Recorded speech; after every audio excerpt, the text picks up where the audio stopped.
তোরা আমাকে এখানে এনেছিস কেন? রদ্রিক শান্ত কণ্ঠে বলে ওঠে। কি চাচ্ছিস তুই? কি হাল করেছিস নিজের? এমন ছন্নছাড়া হয়ে আছিস কেন? অনিক তাচ্ছিল হেসে বলে। যেখানে আমার গোটা জীবনটাই ছন্নছাড়া, সেখানে আমার বাহিরের দিকটা ছন্নছাড়া দেখে তোরা এমন রিয়েক্ট করছিস কেন? রদ্রিক বিরক্ত হেসে বলে। ফাউল কথা বলিস না অনিক। তুই আন্টি আঙ্কেলের একমাত্র সন্তান। এটা ভুলে যাস না। তোর কিছু হলে ওনাদের কি হবে একবার ভেবেছিস? অনিক কোনো শব্দ করল না। রদ্রিক ফের বলে। তুই মনে করছিস এমন দেবদাস হয়ে ঘুরলেই সব ঠিক হয়ে যাবে? তুই সিয়াকে সেদিন যা নয় তাই বলেছিস। একবার তো মেয়েটার কথা শুনে দেখতি ও কি বলে। হ্যাঁ, ও তো তোর উপর অভিমান করে আছে। তোকে হয়তো প্রথমে বলতে চাইতো না, কিন্তু ভুলে যাস না এই মেয়েটাই তোকে প্রচণ্ড রকমের ভালোবাসে। তাই তোর কাছে আবার কিছু লুকোচুরিও করতো না। অনিক ছলছল চোখে তাকায় রদ্রিকের দিকে, ধরা গলায় বলে। আমি সেদিন অনেক বড় পাপ করে ফেলেছি দোস্ত।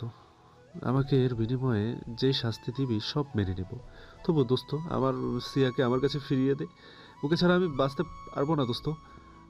আমি এই কয়দিন যাবৎ যে মরণ যন্ত্রণা ভোগ করেছি তা বলে বোঝানো যাবে না। আমার নিঃশ্বাস আটকে যায়। আমাকে বাঁচা রদ্রিক। আমার সিয়াকে আমার কাছে এনে দে। আমি দরকার পড়লে ওর পা ধরে ক্ষমা চাইব। ও যা বলবে তাই করব। তারপর আমার কাছে ফিরে আসতে বল। রদ্রিক দ্রুত পায়ে এসে অনিককে জড়িয়ে ধরল। অনিকের এই হাহাকার দেখে ওর বুকটা ফেটে যাচ্ছে। ও একটু হলেও বুঝতে পারছে অনিকের কষ্টটা। রদ্রিক বলে ওঠে। যাকে এতটা ভালোবাসিস তাকে কেন সেদিন অমন কথাগুলো বললি অনিক? একটা মেয়ের কাছে চরিত্রহীনা উপাধিটা শোনা যে কতটা যন্ত্রণাদায়ক তা বলে বোঝানো যাবে না। সিয়া আমাকে সব বলেছে। সেদিন রুট ব্রিজ যাওয়ার পথে ও পড়ে যেতে নিয়েছিল না, তখন একটা লোক ওকে সাহায্য করেছিল। লোকটাকে ধন্যবাদ দেওয়ার জন্যে লোকটার সাথে এক কাপ চা খেয়েছিল। ব্যাস এইটুকুই। আর শোন অনিক, একটা সম্পর্ক কখনো বিশ্বাস ছাড়া টিকিয়ে রাখা যায় না। বিশ্বাস হলো একটা সম্পর্কের মেইন খুঁটি, আর তুই সেই বিশ্বাসটা করতে পারিসনি। অনিক কান্না করে দিল। আমি জানি রে, আমি ওকে অবিশ্বাস করে সবচেয়ে বড় পাপ করেছি। আমি সেই পাপের প্রায়শ্চিত্ত যে কোনো মূল্যে করতে রাজি আছি। ওকে একবার বল না আমার কাছে ফিরে আসতে। আমি সত্যি বলছি, আমি অনেক ভালো হয়ে যাব। এতটা ভালো হয়ে যাব যে ও আর কোনো অভিযোগ করতে পারবে না। ও যেভাবে চাইবে, যেমনভাবে চাইবে, আমি সেভাবেই সব করব। তবু ওকে আমার হতে বল। আমি ওকে হারাতে পারবো না। ও তো আমার প্রাণ ছিল। নিজের প্রাণকে হারিয়ে কি কেউ কখনো বেঁচে থাকতে পারে?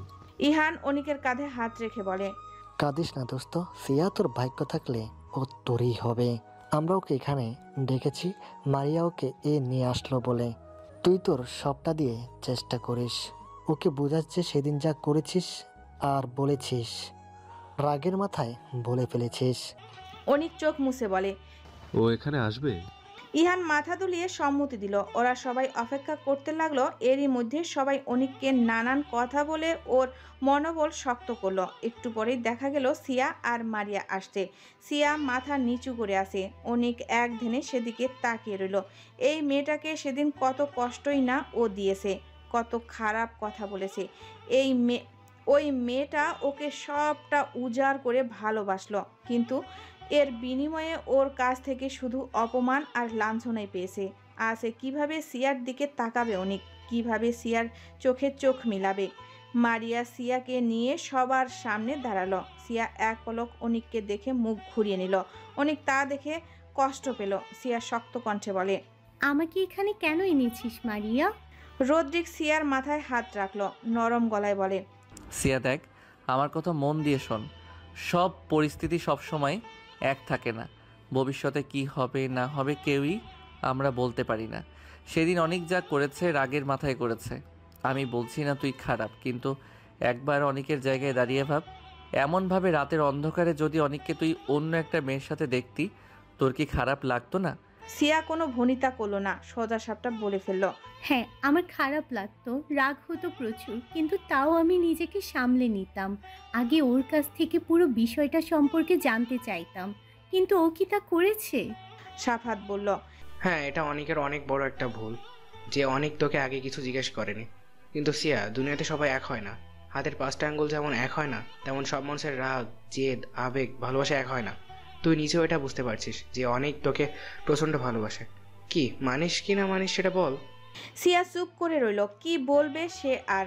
হ্যাঁ, সে জানে অনিক বদলে গেছে। আগের সেই অনিকের সাথে এই অনিকের মধ্যে কোনো মিল নেই। আগের অনিক ওকে ভালোবাসতো না, আর এই অনিক ওকে পাগলের মতো ভালোবাসে। কিন্তু অনিকের করা ব্যবহারগুলো ভুলতে পারছে না। সিয়া কি করবে? কোনো দিক দিশা পাচ্ছে না। নীল বলে, সে ভালোবাসার জীবনে একবার আসে, বারবার না। তবু তোকে জোর করব না, তোর মন যা চায় তুই সেটাই কর। সিয়া ঠোঁট কামড়ে ধরে নিজের কান্না আটকানোর চেষ্টা করতে লাগলো। হঠাৎ অনিক এসে সিয়ার হাত দুটো ওর হাতের মাঝে শক্ত করে চেপে ধরে ধরা গলায় বলে ওঠে, সিয়া প্লিজ, সিয়া আমাকে ক্ষমা করে দাও। আমি এবার সত্যি সত্যি বলছি, আর কোনোদিন তোকে কষ্ট দেবো না, কোনো দিন না। আমাকে একবার মাফ করে দে সিয়া। আমি তোকে নিজের সবটা দিয়ে আগলে রাখবো, অনেক অনেক ভালোবাসবো। যে আমার ভালোবাসায় তুই কোনো খাত খুঁজে পাবি না সিয়া। আমাকে ফিরিয়ে দিস না সিয়া। আমি তাহলে পাগল হয়ে যাব সিয়া। তোকে ছাড়া আমার অস্তিত্ব বিলীন হয়ে যাবে সিয়া।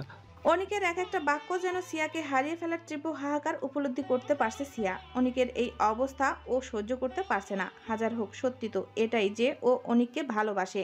সেই ভালোবাসার মানুষটার এমন বিধ্বস্ত রূপ কিভাবে সহ্য করবে?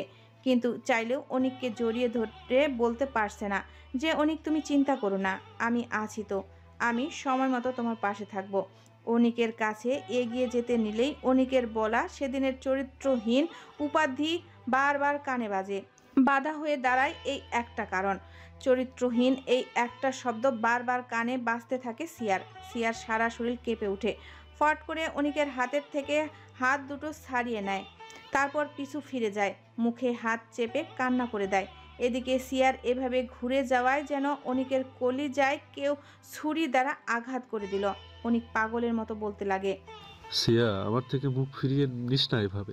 আমি তোকে সত্যি ভালোবাসি। আমাকে এইভাবে জিন্দা লাশ বানিয়ে দিস না, আমি মরে যাবো সিয়া, আমি মরে।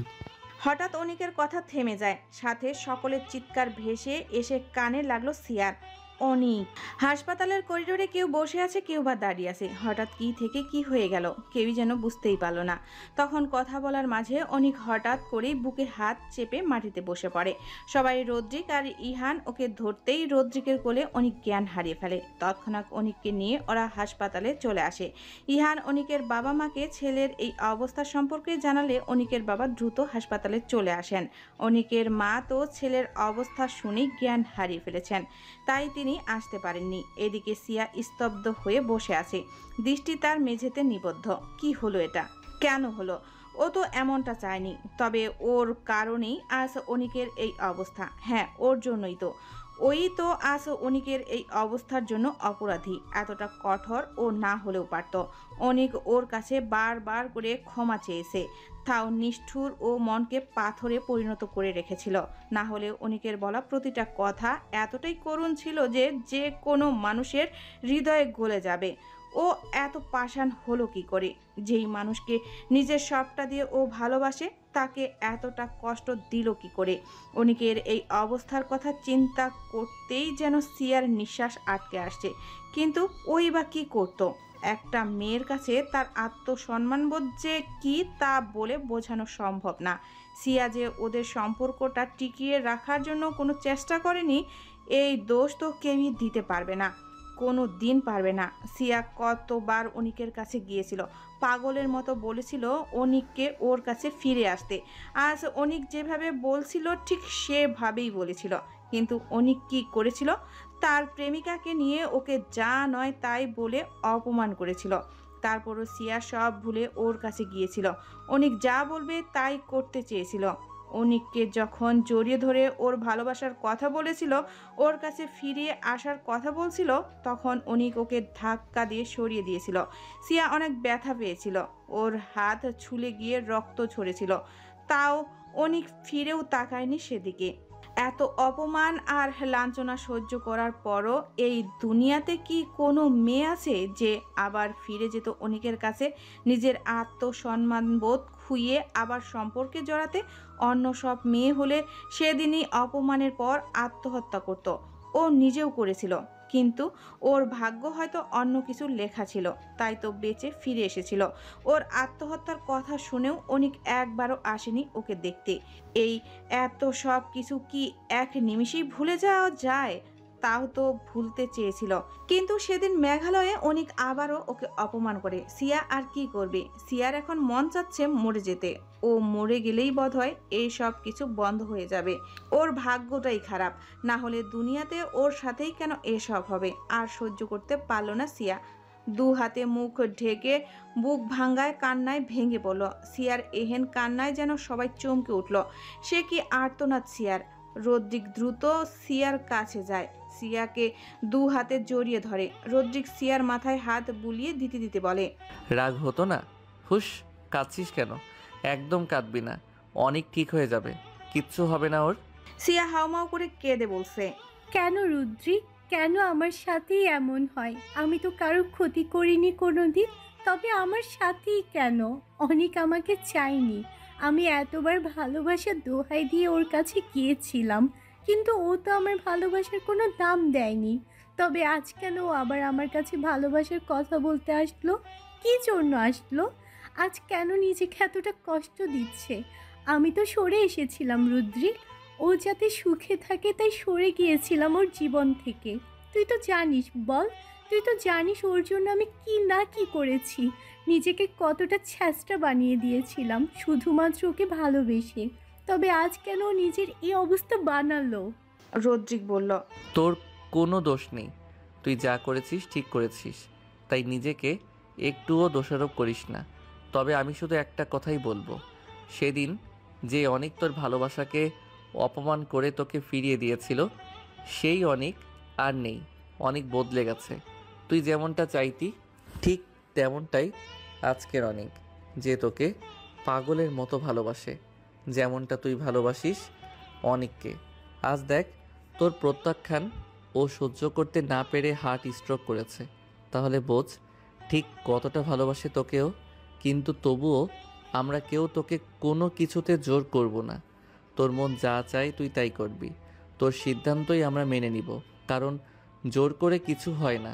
দেখা যাবে আমাদের কথায় আর জোরাজোরিতে তুই অনেককে মেনে নিলি, কিন্তু মন থেকে তো আর মানতে পারলি না। তা দিয়ে কি হবে? দিন শেষে তোরা দুজনের একজনও শান্তিতে থাকতে পারবি না। তাই বলবো, তোর মন যা চায় তুই তাই কর।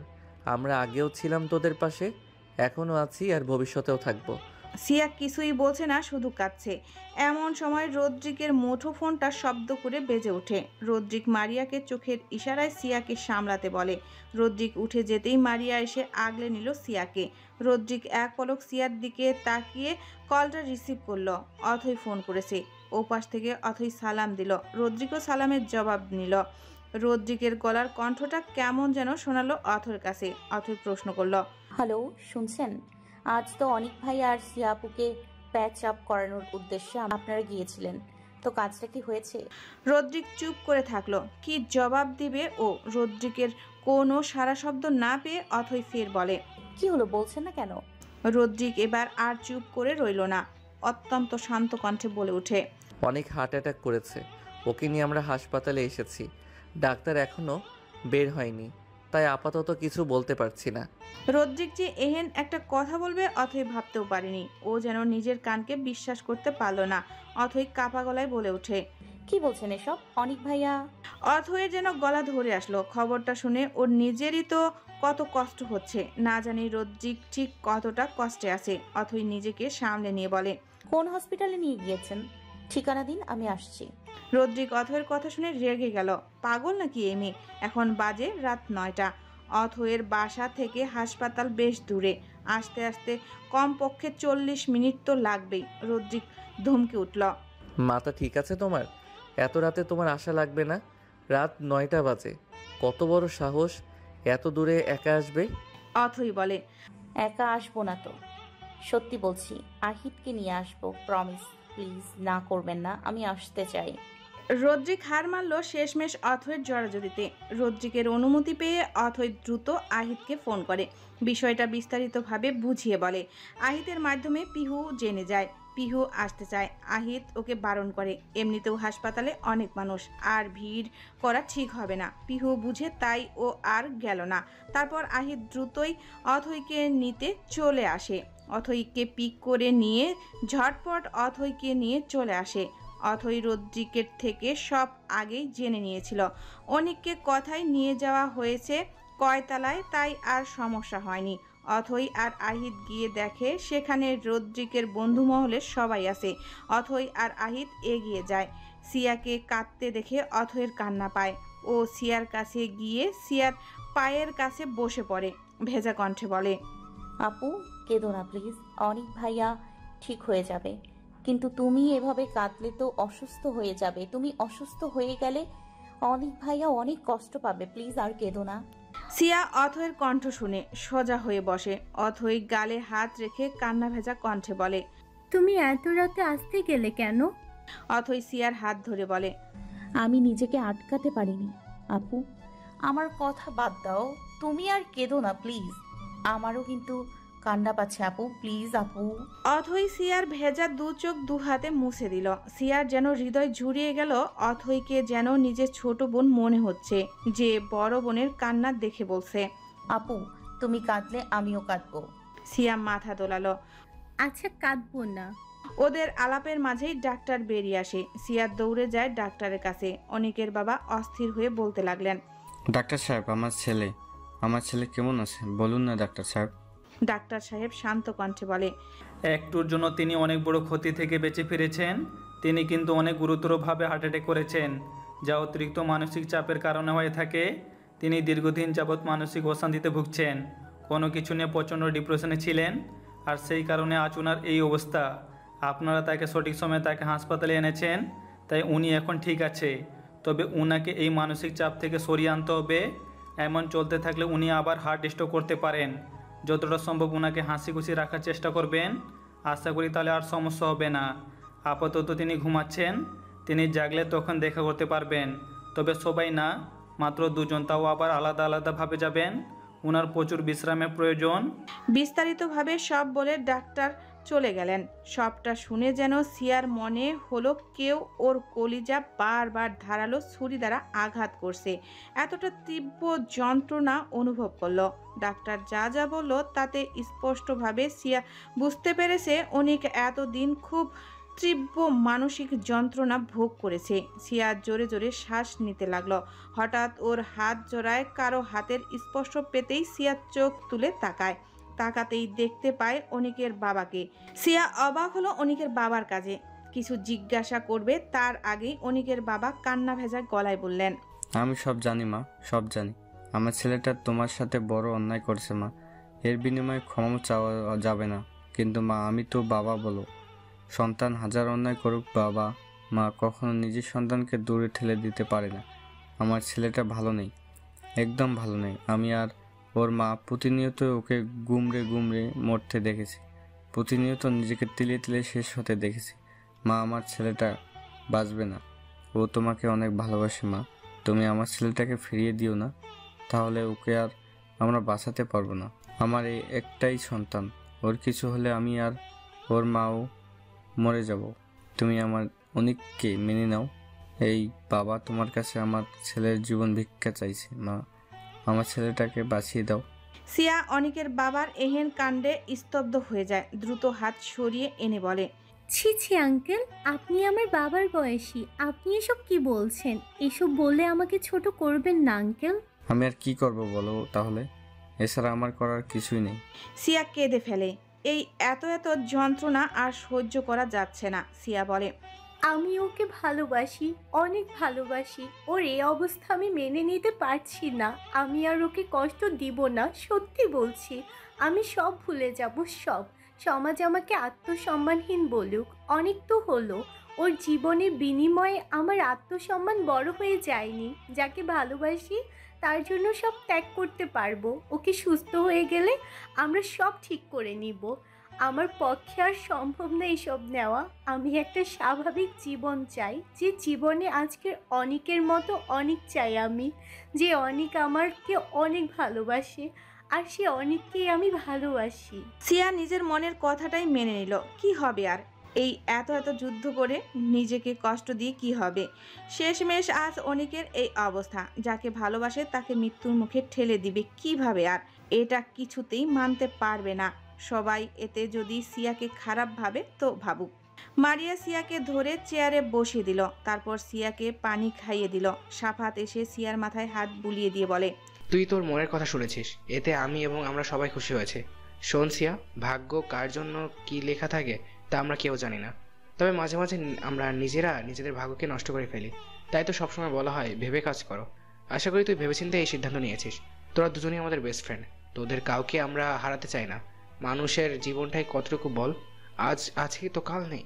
যেটুকু সময় বেঁচে থাকি সেটুকু সময় প্রাণ খুলে বাঁচতে পারাটাই সর্বসুখ। আমি বলছি তোর আজকের এই সিদ্ধান্তে তুই আর পস্তাবি না, সুখী হবি সিয়া।